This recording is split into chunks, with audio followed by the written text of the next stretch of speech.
안녕하세요. 지금부터 건설기계 정비산업기사 관연도 기출문제 1과목 해설 강의를 진행하겠습니다. 더 많은 기출문제와 강의는 에듀 채널에서 확인하세요. 첫 번째 문제는 디젤 엔진의 분사장치에 관한 내용입니다. 연료 압력의 피드백, 분사량, 분사 시기가 솔레노이드, 밸브에 의해서 이루어지는 분사장치는 무엇인지 찾는 문제입니다. 정답은 3번, 커먼레일형 분사장치입니다. 커먼레일형 분사장치는 고압의 연료를 커먼레일에 축적하고 솔레노이드 밸브로 분사량, 분사시기, 분사압력을 전자제어하는 최신 디젤 분사 시스템입니다. 연료 압력 피드백을 통해 정밀한 제어가 가능하며 배출가스 저감과 연비 향상에 효과적입니다. 전자제어 방식으로 엔진 성능을 최적화할 수 있는 시스템입니다. 두 번째 문제는 기중기의 구성장치에 관한 내용입니다.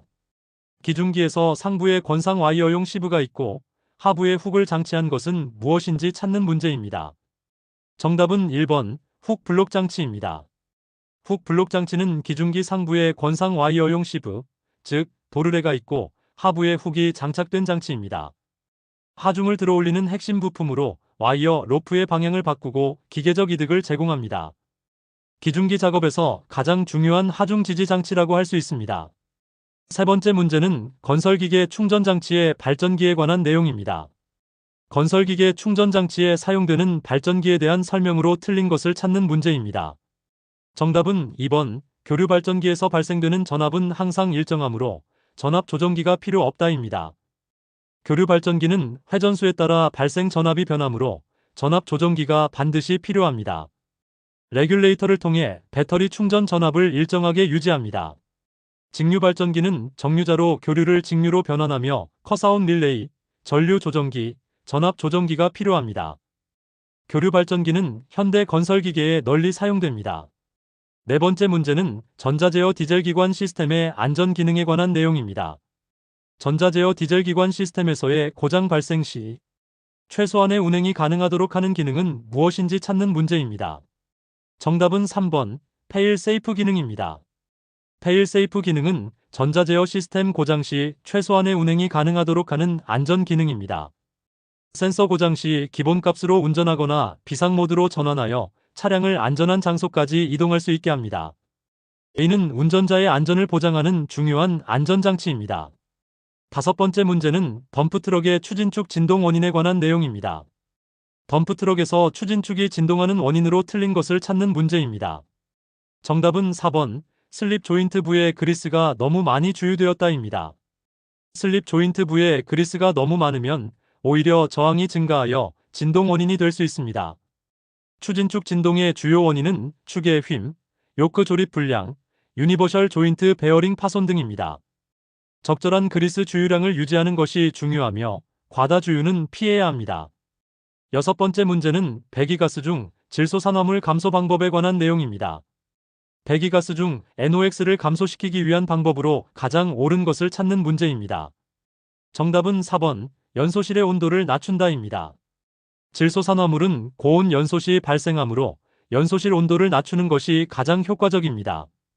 EGR, 즉 배기가스 재순환, 분사 시기, 지연, 연소실 형상 개선 등으로 연소 온도를 낮춰 질소산화물을 감소시킵니다. 배기 압력이나 흡기 온도는 직접적 영향이 적습니다. 환경 규제 대응을 위해 중요한 기술입니다. 일곱 번째 문제는 클러치 토크 계산에 관한 내용입니다. 기관의 마력이 25ps일 때 1000rpm에서 최대 토크를 나타낸다면 이때 클러치에 의해 전달되는 토크는 얼마인지 계산하는 문제입니다. 정답은 1번, 17.9kg/ms 입니다. 토크는 75 곱하기 마력을 2πn 나누기 60으로 나눈 값으로 계산됩니다. 75 곱하기 25 곱하기 60을 2π 곱하기 1000으로 나누면 약 17.9가 됩니다. 마력과 회전수로부터 토크를 계산하는 기본 공식으로 동력 전달 설계에 필수적입니다. 여덟 번째 문제는 프런트 아이들러에 관한 내용입니다. 프런트 아이들러에 대한 설명으로 틀린 것을 찾는 문제입니다. 정답은 4번, 주행 중 전면에서 받는 충격을 완화시킨다입니다. 프런트 아이들러는 트랙의 진행 방향을 유도하고 트랙 장력을 조절하는 역할을 하지만 주행 중 전면 충격 완화는 트랙 롤러와 서스펜션의 역할입니다. 아이들러는 트랙 프레임 앞부분에 설치된 유동륜입니다. 트랙 부하에 의해 앞뒤로 움직이며 트랙 시스템의 중요한 구성 요소입니다. 9번째 문제는 도저의 시간당 작업량 계산에 관한 내용입니다. 50m 떨어진 곳의 흙을 전진속도 50m 매분, 후진속도 80m 매분으로 삭토해서 운반하는 도저의 블레이드 용량이 4세제곱미터 매 회이고 작업 효율이 0.9라고 할 때 시간당 작업량을 계산하는 문제입니다. 기어 변환 시간은 0.5분으로 하고 토량 환산 계수는 1.0으로 합니다.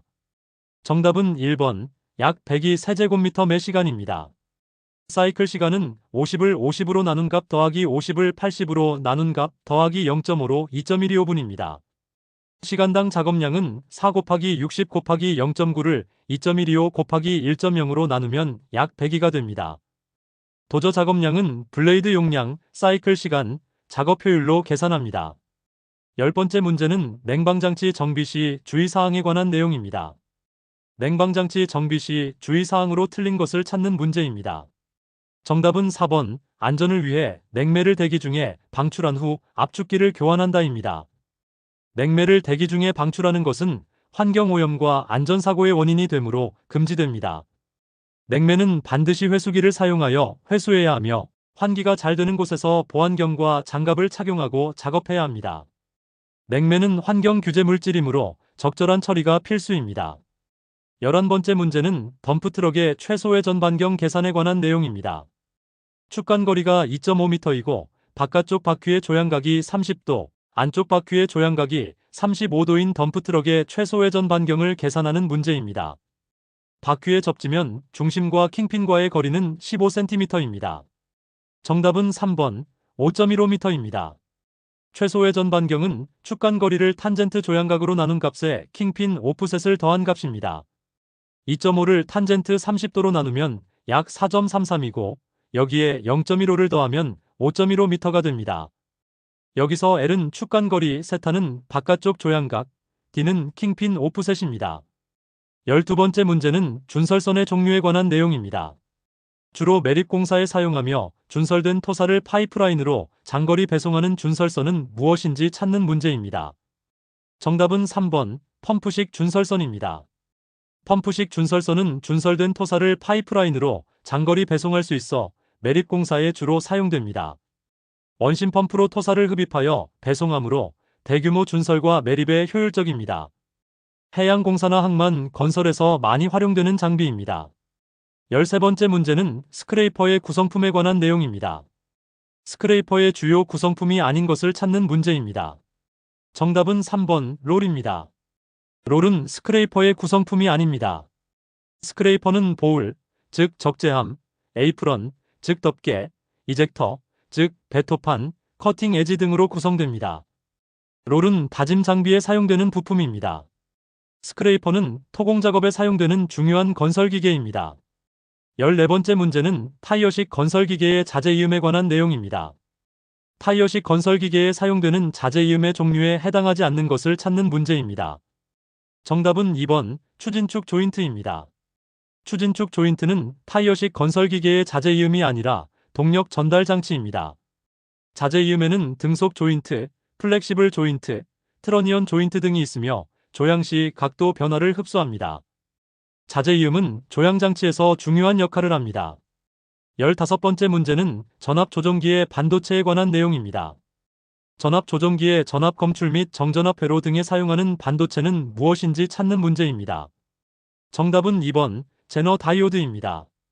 제너 다이오드는 일정 전압 이상에서 역방향 항복이 일어나 정전압을 유지하는 특성이 있어 전압 조종기의 전압 검출 및 정전압 회로에 사용됩니다. 기준 전압 생성과 과전압 보호에 효과적입니다. 전자회로에서 전압 안정화에 필수적인 소자입니다. 16번째 문제는 납산 축전지 설페이션 현상에 관한 내용입니다.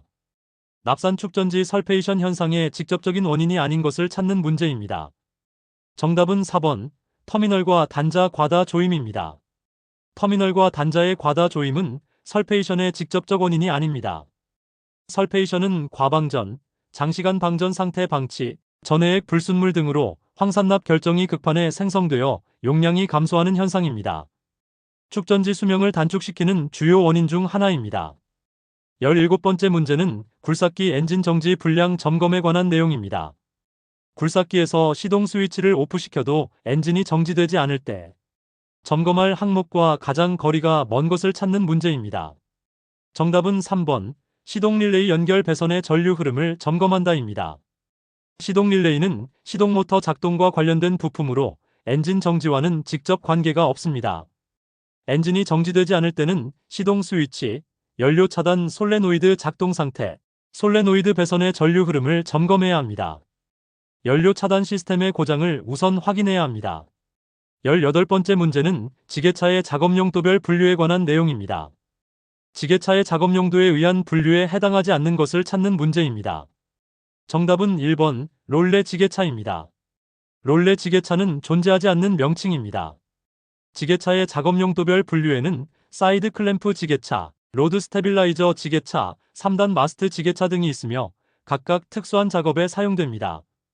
작업 특성에 따라 다양한 종류의 지게차가 개발되어 있습니다. 19번째 문제는 엔진 브레이크식 제동장치에 관한 내용입니다. 감속 제동장치 중 엔진 브레이크식 제동장치에 관한 설명으로 옳지 않은 것을 찾는 문제입니다. 정답은 3번 변속 단수는 최고 단수를 사용한다입니다. 엔진 브레이크는 변속 단수가 낮을수록 제동력이 큽니다. 최고 단수가 아닌 저속 단수를 사용해야 효과적입니다. 엔진 회전 저항과 펌핑 손실을 이용하며 변속 단수에 따라 제동력이 달라집니다. 내리막길에서 안전 운행을 위해 중요한 제동 방법입니다. 20번째 문제는 밸런싱 코일식 유압계에 관한 내용입니다. 밸런싱 코일식 유압계의 설명 중 틀린 것을 찾는 문제입니다. 정답은 1번 반도체의 증폭작용을 이용한다입니다.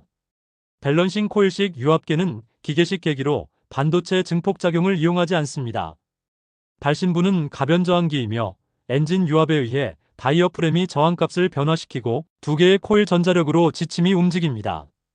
전기적 신호를 기계적 움직임으로 변환하는 계기입니다. 이상으로 건설기계 정비산업기사 기출문제 1과목 해설 강의를 마치겠습니다.